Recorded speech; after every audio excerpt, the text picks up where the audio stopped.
अस्सलाम वालेकुम डियर्स, कैसे हैं आप सब लोग। Welcome to the base academy. बच्चों, आज हम डिस्कस करने जा रहे हैं जी डिस्प्लेसमेंट करंट। इस लेक्चर में, इस मुख्तसर से लेक्चर में हम देखेंगे कि डिस्प्लेसमेंट करंट का कॉन्सेप्ट क्या है, डिस्प्लेसमेंट का करंट का कॉन्सेप्ट दिया किसने, किस तरह से ये हमारे आम करंट जिसको हम कंडक्शन करंट बोलते हैं उससे डिफरेंट है, ये किसका आइडिया था, और फिर इसने कैसे हमारी हेल्प की to understand the very famous electromagnetic waves. तो बच्चों, हम स्टार्ट करते हैं जी। बहुत ही सिंपल जो आइडिया है, हमारे पास ये दो कैपेसिटर प्लेट्स हैं। जिस तरह एक नॉर्मल कैपेसिटर होता है, जिस तरह एक पैरेलल प्लेट कैपेसिटर होता है, ठीक है। लेकिन यहाँ पर ये जो प्लेट्स हैं इनको मैंने सर्कुलर बनाया है, और ये जो करंट आपको नज़र आ रहा है इन वायर्स में जो कि अटैच हैं हमारे कैपेसिटर्स के साथ, इन वायर्स में जो करंट है that is known as conduction current. बच्चों, हम देखना चाहते हैं कि यहाँ पर कोई पॉइंट आप कंस्ट्रक्ट कर लें जी, पॉइंट 1। हम देखना चाहते हैं कि इस पॉइंट पर मैग्नेटिक फील्ड कितना है, बिकॉज यहाँ पे एक करंट फ्लो कर रहा है और ऑब्वियसली ये कांस्टेंट करंट फ्लो कर रहा है, तो अगर यहाँ पे करंट है तो यहाँ मैग्नेटिक फील्ड भी होगा। बिल्कुल ऐसे ही हम कैपेसिटर की प्लेट्स के दरमियान यहाँ पर एक पॉइंट बना लेते हैं जी, पॉइंट 2। लेट सपोज कि ये पॉइंट 2 मैं यहाँ पर बना लेता हूँ। ये उस रीजन में मैंने बनाया है जो कैपेसिटर की प्लेट्स के दरमियान आ रहा है, और पॉइंट 1 जो है ये मेरा यहाँ पर है। अगर कैपेसिटर के सेंटर से देखा जाए तो इन दोनों पॉइंट्स का जो डिस्टेंस है, मान लीजिए कि ये डिस्टेंस जो है वो r है। इसका भी डिस्टेंस इस रेफरेंस लाइन से r है और इसका डिस्टेंस भी इस रेफरेंस लाइन से r है। अब क्या तरीका है, मैं कैसे यहाँ पर मैग्नेटिक फील्ड निकाल सकता हूँ? तो मुझे यहाँ पर क्या अप्लाई करना होगा? मैं यहाँ पर अप्लाई कर सकता हूँ जी फेमस अम्पेयर्स लॉ। तो अम्पेयर्स लॉ मुझे बताता है जी, यहाँ पे डॉट प्रोडक्ट है, B dot D L is equal to mu naught times I enclosed. ठीक है जी। अब यहाँ पर देखिए मुझे क्या करना पड़ेगा, मुझे यहाँ पर एक क्लोज लूप बनाना पड़ेगा जिसको एम्पेरियन लूप बोलते हैं। तो यहाँ पर मैं एक लूप बना लेता हूँ जी। ठीक है जी, ये मेरा एम्पेरियन लूप है। इस लूप ने, ये देखें, इस सरफेस को बाउंड किया हुआ है। ठीक है जी, यहाँ पर ये मैंने सरफेस भी बना दी। ठीक है, हमारे लूप ने इस सरफेस को बाउंड किया हुआ है। ये लूप थोड़ा सा मुझसे ज़रा सही नहीं बना, लेकिन आपको लूप का कॉन्सेप्ट क्लियर हो गया होगा कि यहाँ पर हमें एक लूप बनाना है इस पॉइंट के ऊपर जो इस पॉइंट को शामिल कर रहा हो। ठीक है जी।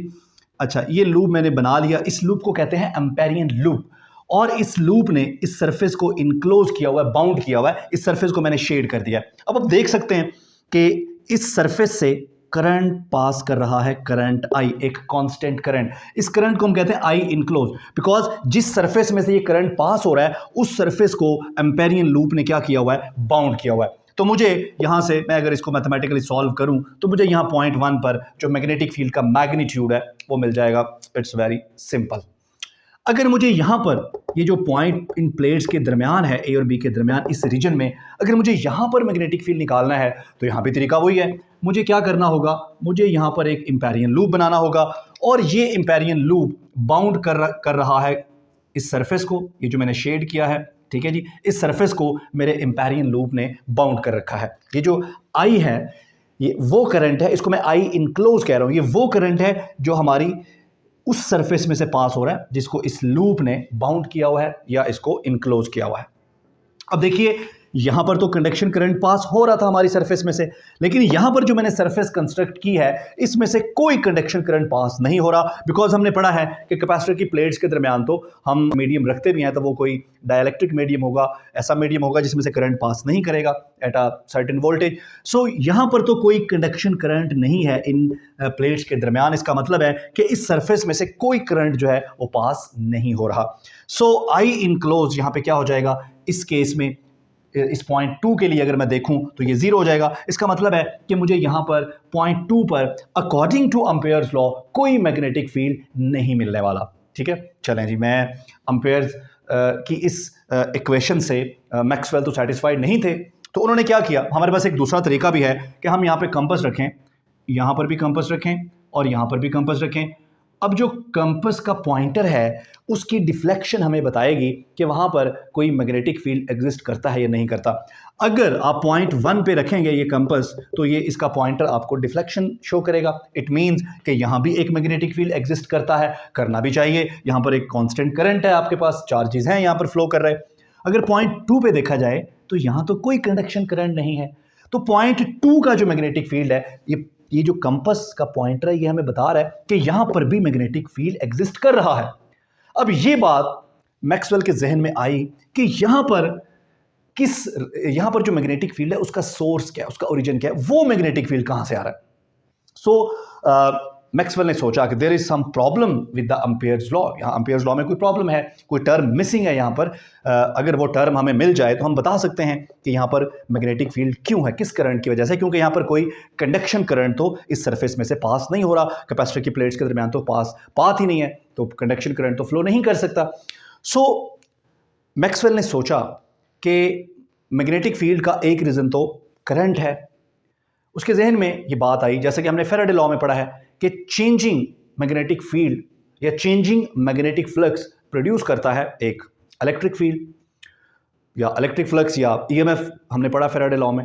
तो मैक्सवेल के जहन में ये बात आई कि बिल्कुल ऐसे जिस तरह से एक changing magnetic flux according to Faraday law एक इलेक्ट्रिक फील्ड जनरेट कर सकता है, बिल्कुल ऐसे एक चेंजिंग इलेक्ट्रिक फ्लक्स, अगर हमारे पास एक चेंजिंग इलेक्ट्रिक फ्लक्स है तो वो changing electric flux magnetic field भी प्रोड्यूस कर सकता है। सो मैक्सवेल ने यहां पर जो टर्म ऐड किया that was mu naught into I enclose plus epsilon naught D phi E over D T. So now this is complete. अब ये जो टर्म मिसिंग थी वो टर्म हमें यहां पर मिल गई। इसका मतलब है कि यहां पर जो मैग्नेटिक फील्ड है actually this is due to changing electric flux. अब इस रीजन में, इन प्लेट्स के दरमियान ये जो रीजन है, यहां पर इलेक्ट्रिक फ्लक्स कैसे चेंज हो रहा है। तो बच्चों हमने पढ़ा कि इन प्लेट्स के ऊपर जो चार्ज पाइल अप होता है, जो चार्ज एक्यूमुलेट होता है, ठीक है जी, वो इस तरह से होता है, ठीक है जी। शुरू में कोई चार्ज नहीं होता, फिर जो ही हम इसको कनेक्ट करते हैं तो यहाँ पर चार्ज आना शुरू हो जाता है, पॉजिटिव चार्ज, और दूसरी प्लेट पर नेगेटिव चार्ज। अब जो चार्ज एक्यूमुलेट होता है, चार्ज का मैग्नीट्यूड बढ़ता है, तो साथ साथ जो इलेक्ट्रिक फील्ड है इन प्लेट्स के दरमियान, वो इलेक्ट्रिक फील्ड भी चेंज होता है। इसका मतलब है कि जो सरफेस हमने यहाँ पर बनाई, जिसको एम्पेरियन लूप ने बाउंड कर रखा है, इस सरफेस में से पास होने वाला जो इलेक्ट्रिक फ्लक्स है वो चेंज हो रहा है, ठीक है, बिकॉज चार्ज पाइल अप हो रहा है, ठीक है। चार्ज की जो मैग्नीट्यूड है इन प्लेट्स के ऊपर वो बढ़ रही है, जिसकी वजह से जो इलेक्ट्रिक फील्ड है वो चेंज हो रहा है। तो ये जो चेंजिंग इलेक्ट्रिक फ्लक्स है थ्रू दिस सरफेस, ये क्या प्रोड्यूस कर रहा है, ये प्रोड्यूस कर रहा है यहाँ पर मैग्नेटिक फील्ड। सो वो जो चेंजिंग इलेक्ट्रिक फ्लक्स है, ठीक है जी, यहाँ पर ये टर्म ऐड किया मैक्सवेल ने, इस टर्म को बोलते हैं जी डिस्प्लेसमेंट करंट। अगर आप इसके डायमेंशंस निकालें तो ये बिल्कुल करंट जैसे आएंगे, क्योंकि हमने पढ़ा है कि दो एक जैसे डायमेंशन रखने वाली क्वांटिटीज को ही ऐड किया जा सकता है। सो अगर यहाँ पर करंट है तो इसके डायमेंशंस भी कौन से आएंगे, इसके डायमेंशंस भी करंट वाले आएंगे। आप निकाल के देख लीजिए, इसके डायमेंशंस भी करंट वाले आएंगे। सो ये टर्म जो है, this term is known as displacement current.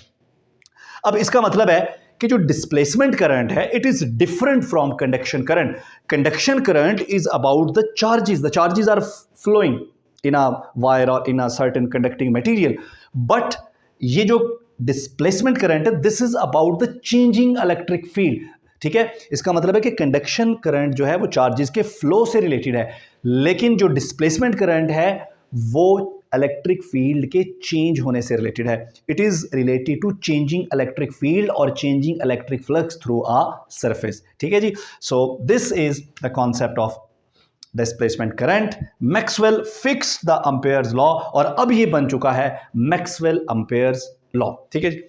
तो आपने देखा कि जैसे फेराडे लॉ में हमने सीखा कि चेंजिंग मैग्नेटिक फ्लक्स प्रोड्यूस करता है इलेक्ट्रिक फ्लक्स, तो चेंजिंग इलेक्ट्रिक फील्ड प्रोड्यूस करता है magnetic field, and this give rise to understand the phenomena of electromagnetic waves. I hope कि ये कॉन्सेप्ट आपको क्लियर हो गया होगा। इंशाल्लाह मिलेंगे नेक्स्ट वीडियो में। थैंक यू, अल्लाह हाफिज़।